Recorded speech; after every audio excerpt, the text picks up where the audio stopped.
Hello tout le monde, aujourd'hui je reviens avec une nouvelle vidéo. Il s'agit d'un tag que j'ai trouvé sur le blog Muffin and Books, donc sur WordPress. Je l'ai trouvé, je te mettrai le lien en barre d'infos de son article avec toutes les questions si tu veux le reprendre. En tout cas, moi j'ai décidé de le faire, donc il s'appelle C'est l'été.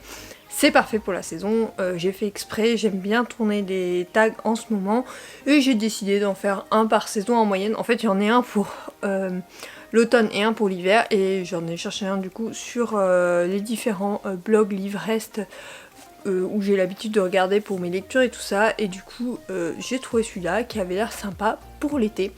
Donc j'espère que cela va te donner des idées de lecture pour cette fin du mois de juillet ou le mois d'août ou le mois de septembre, tu me diras si on a un été indien.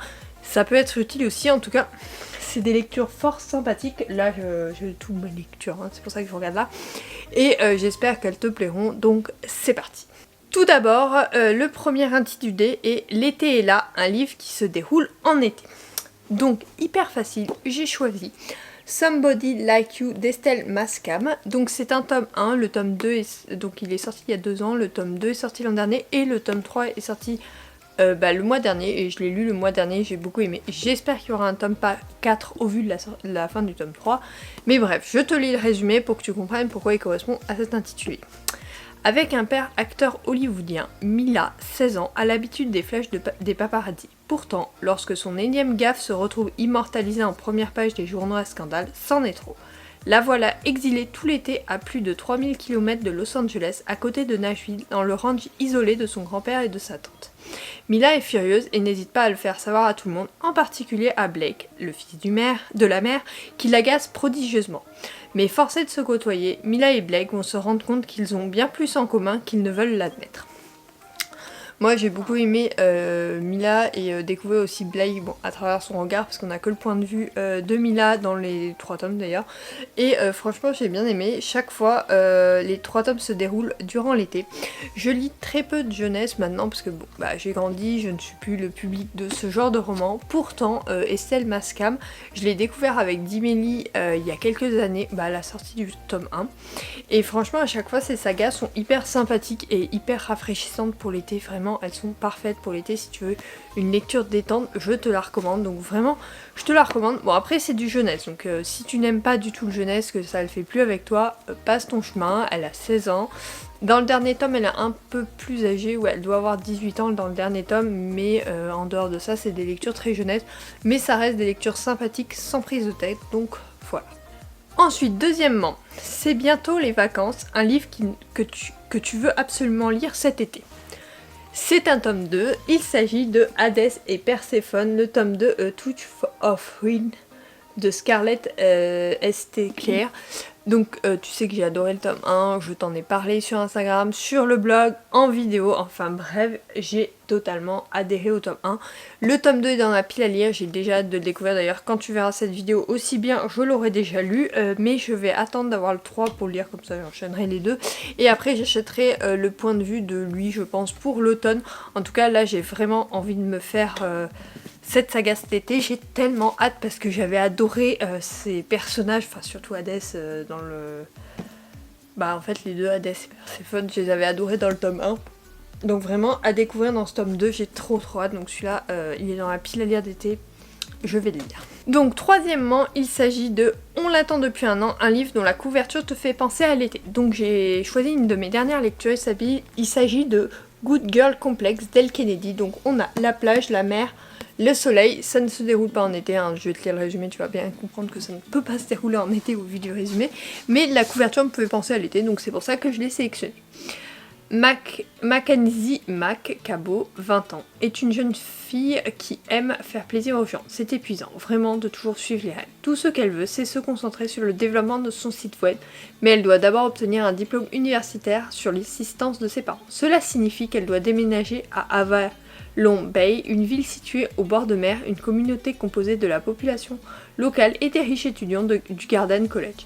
Mac a toujours lutté contre ses pulsions les plus sauvages, mais lorsqu'elle rencontre Cooper Hartley, le mauvais garçon de la ville, cette capacité est soudain mise à l'épreuve.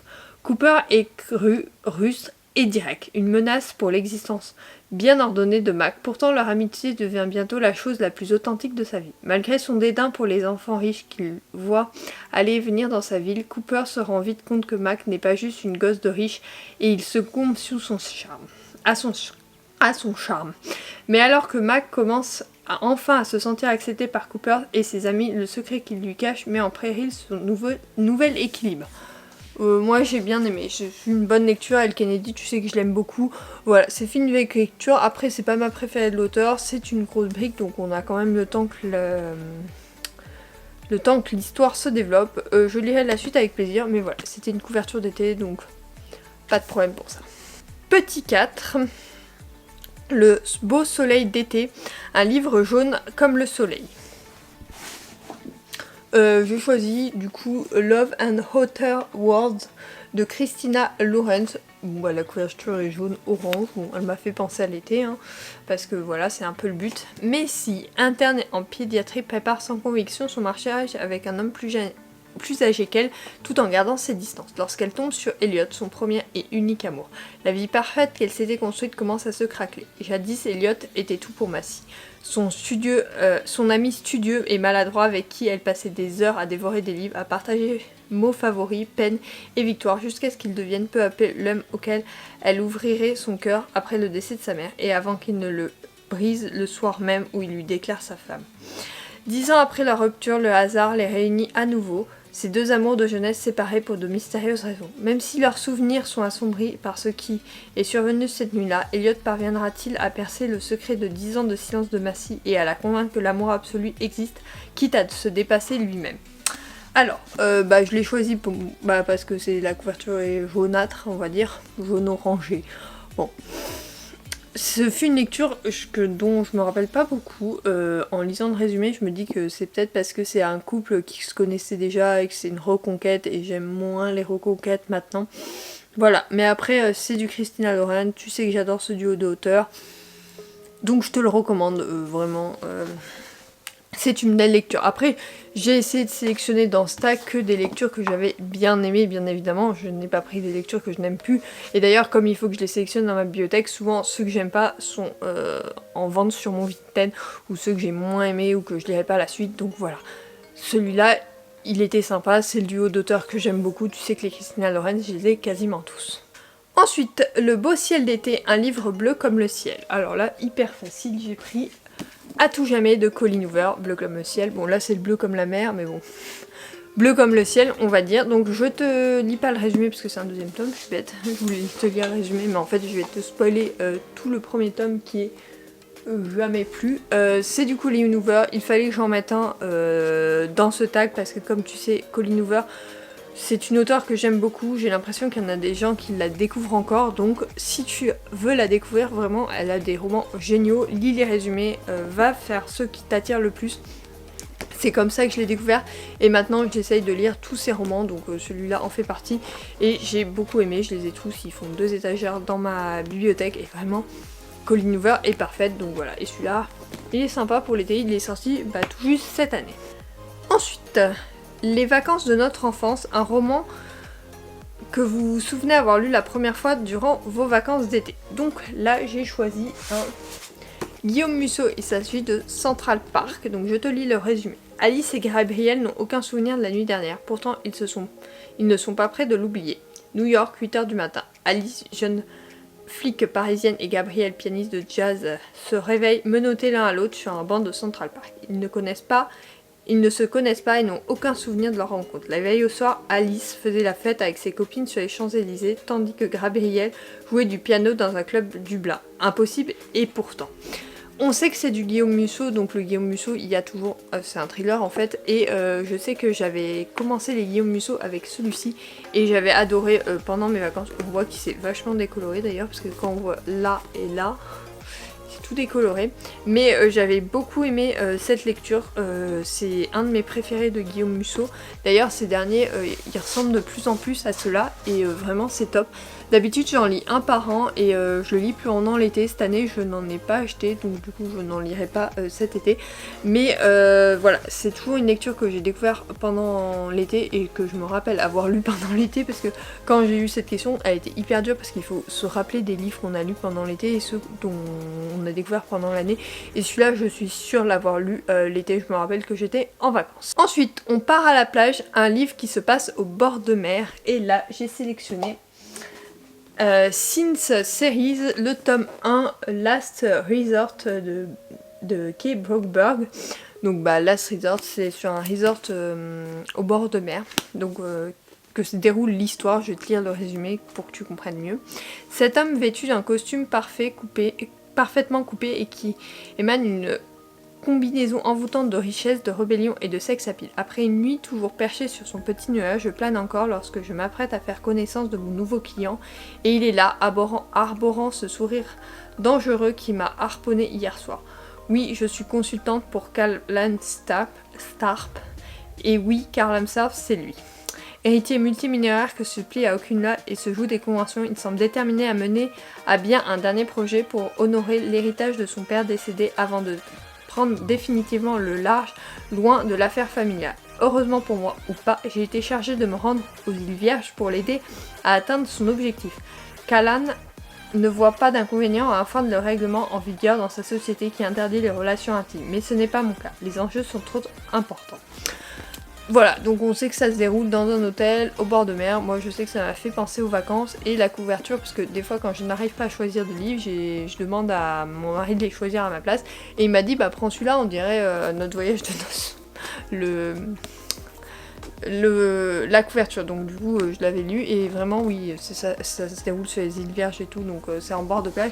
Vraiment sympathique la saga, et entière d'ailleurs est sympathique. Moi j'ai passé un bon moment sans prise de tête, et donc parfaite pour l'été. Ensuite on part à l'aventure, un livre qui parle de voyage, et donc là j'ai sélectionné Il est temps de rallumer les étoiles de Virginie Grimaldi. Donc en lisant le résumé tu vas comprendre pourquoi.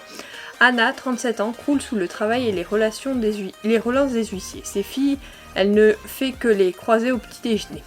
Sa vie défile et elle l'observe depuis la bulle dans laquelle elle s'est enfermée. À 17 ans, Chloé a renoncé à ses rêves pour aider sa mère. Elle cherche de l'affection auprès des garçons, mais cela ne dure jamais. Lily, du haut de ses 12 ans, n'aime pas trop les gens. Elle préfère son rat, à qui elle a donné le nom de son père parce qu'il a quitté le navire. Le jour où elle apprend que ses filles vont mal, Anna prend une décision folle. Elle les embarque pour un périple en camping-car direction la Scandinavie. Si on ne peut pas revenir en arrière, on peut choisir un autre chemin. Voilà, donc c'est un road trip sympathique avec une mère et ses deux filles, et vraiment j'ai bien aimé, je trouvais qu'il collait parfaitement à l'intitulé, et surtout il est parfait pour l'été. Vraiment, de toute façon Virginie Grimaldi, si tu veux lire des livres sans prise de tête, fonce parce qu'ils sont toujours géniaux. Ensuite, La saison des glaces est lancée, un livre qui te fait l'effet rafraîchissant d'une bonne glace. Alors là, j'ai choisi Oh My Lord d'Emma Green. Objectif numéro 1, ne jamais baisser la garde. Objectif numéro 2, ne pas tomber amoureux. En débarquant à Londres avec sa sœur jumelle, Sidonie s'attendait à tout sauf à devenir la nounou de Dordie, la petite fille ingérable du richissime Emmett Rochette. Alors que la jeune femme vient de perdre sa mère, son nouveau patron, lui, pleure sa femme disparue 2 ans plus tôt dans un violent incendie. Cabossés par la vie, ces deux cœurs meurtris se sont endurcis. Leur credo, pour ne plus souffrir, il ne suffit de rien ressentir. Mais entre l'attirance effable et la cohabitation s'annonce explosive. Lequel des deux craquera en premier ? Alors, rafraîchissante parce que lecture détente, personnage attachant, histoire semi-dramatique mais ça va. Schéma de romance classique, vraiment parfait pour se détendre, c'est hyper rafraîchissant, j'ai passé un merveilleux moment. Il fallait que je mette un Emma Green dans ce tag, et ça fut celui-là, c'est un des derniers que j'ai lu, et vraiment topissime, je te le recommande. Les soirées se rallongent, un livre qui t'a tenu éveillé une bonne partie de la nuit. Alors la dernière saga qui m'a tenu éveillée une bonne partie de la nuit dont je me rappelle, c'est la saga Crossfire de Sylvia Day lorsque j'étais étudiante. Donc en voici le premier tome, d'ailleurs je les ai relus récemment et vraiment elles tiennent toujours autant éveillées. Lorsqu'il est entré dans ma vie, je ne savais pas rien de Gaydon Gross, sinon qu'il exerçait sur moi une attraction lente, si intense que j'en fus ébranlée. J'ignorais encore toute sa force et ses failles, de ce besoin qu'il avait de posséder, de dominer, de l'abîmer au bord duquel il oscillait. Je n'imaginais pas que chacun de nous deviendrait le miroir de l'autre, un miroir dans lequel je reflétais les blessures intimes et les désirs vertigineux qui nous habitaient. Je ne mesurais pas encore la profondeur de l'amour qui allait nous unir. Tu veux une lecture pour te détendre parfaite pour l'été? Celle-là, il y a 5 tomes, enfin, il faut les lire. Après, c'est une romance érotique, donc pas à mettre entre les mains de tout le monde. Cependant, moi, ça l'a fait totalement et je la recommande encore et encore. C'est une saga que j'aime toujours autant. D'ailleurs, elle est présente, je l'ai en papier et je l'ai également sur ma Kindle parce que quand je pars en vacances, j'aime bien la redécouvrir. L'autre fois, je l'ai lu au mois de mars, il me semble, je me suis enfilé les 5 tomes, vraiment. Donc je vous recommande et c'est une saga qui m'avait tenue éveillée toutes les nuits pendant un bon moment. Les Barbecued était un livre qui t'a donné faim. Bon alors là je voulais pas choisir un roman donc j'ai choisi un livre. Mes desserts faits maison de l'atelier de Roxane, je t'en parle très souvent sur Instagram parce que ces recettes sont juste topissimes. Elles sont inratables. À chaque fois que je fais une recette là-dedans, elles sont juste parfaites, les doses sont parfaites et tout, rien à modifier. J'adore, notamment ces madeleines Elsie, les petits princes, vraiment c'est ma meilleure amie qui me l'avait offert et vraiment je l'utilise tout le temps. D'ailleurs on voit qu'il y a certaines pages qui sont toutes pleines de chocolat et tout ça. Bref, c'est un livre que j'adore, donc qui me donne faim et tout ça, donc je trouvais qu'il était parfait pour cet intitulé, et ça change des romans que je peux te présenter, parce que oui, j'ai quand même pas mal de livres de pâtisserie et tout ça. Peut-être que je te les présenterai d'ailleurs ceux que j'utilise le plus, parce qu'il y en a, c'est vrai que j'utilise très peu, mais celui-là fait partie de ceux que j'utilise quasiment toutes les semaines. C'est très rare que je ne fasse pas une recette. Dès que je n'ai plus, je regarde dedans et je m'attaque à une petite recette. En tout cas, ça me donne envie d'en faire toujours autant et de faire surtout à maison. Donc voilà, un livre qui me donne ça, c'était parfait. Question bonus, il s'agit de au moins un livre que tu as lu l'été dernier. Donc là j'ai repris mon bilan de lecture de l'été dernier et je suis tombée sur Pile ou Face d'Erika Boyer. S'il ne devait exister qu'une seule vérité dans ce monde, ce serait l'amour de Louis et Lara. Est une évidence. Même lorsqu'ils se détestent, ils s'aiment depuis toujours. Destinés à être heureux, ils forment aujourd'hui un couple heureux et comblé par leur famille, leurs amis et leurs passions. Une vie équilibrée, idéale, parfaite. Mais est-ce vraiment le cas? Ont-ils effacé leur passé douloureux, les tourments du présent et toutes ces craintes de l'avenir? Il semblerait que non. Lara n'avance plus par peur de tomber. Louis couvre sa fille terrifiée à l'idée de la perdre. Les démons en eux, comme ceux qui les entourent, sont toujours là et menacent de briser ce couple que tous pensent impossible à détruire. Pile dans l'intimité, face devant les autres, ils jouent leur existence en oubliant que l'amour peut vite se transformer en haine et que d'une petite brise, leur joli soleil et château de cartes peut s'effondrer. Moi j'avais bien aimé, je trouvais que c'était une lecture rafraîchissante, donc voilà, j'avais décidé de le mettre là. J'en avais pas de l'auteur dans ce tag, donc voilà, j'ai choisi de mettre celui-là que j'ai lu l'été dernier, que j'ai beaucoup aimé, mais j'aurais pu en prendre plein d'autres de l'auteur que j'avais beaucoup aimé également. Cette vidéo est maintenant terminée, n'hésite pas à mettre un pouce en l'air si elle t'a plu, à me mettre en commentaire les livres que tu aurais choisis à ma place et à t'abonner si cela n'est pas déjà fait. En tout cas, moi j'ai pris beaucoup de plaisir à faire cette petite sélection. J'ai essayé de prendre un livre par auteur que j'aime bien et que je voulais te recommander pour l'été, pour faire un peu plus, pour varier un peu plus les plaisirs et éviter de remettre des recommandations que je t'avais déjà mis dans mes recommandations ou dans ma pile à lire, non, mais dans mes recommandations de l'été. En tout cas, j'espère qu'elle t'aura plu. N'hésite pas à me le dire d'ailleurs en commentaire. Sur ce, je te fais de gros bisous et je te dis à la semaine prochaine. Bye!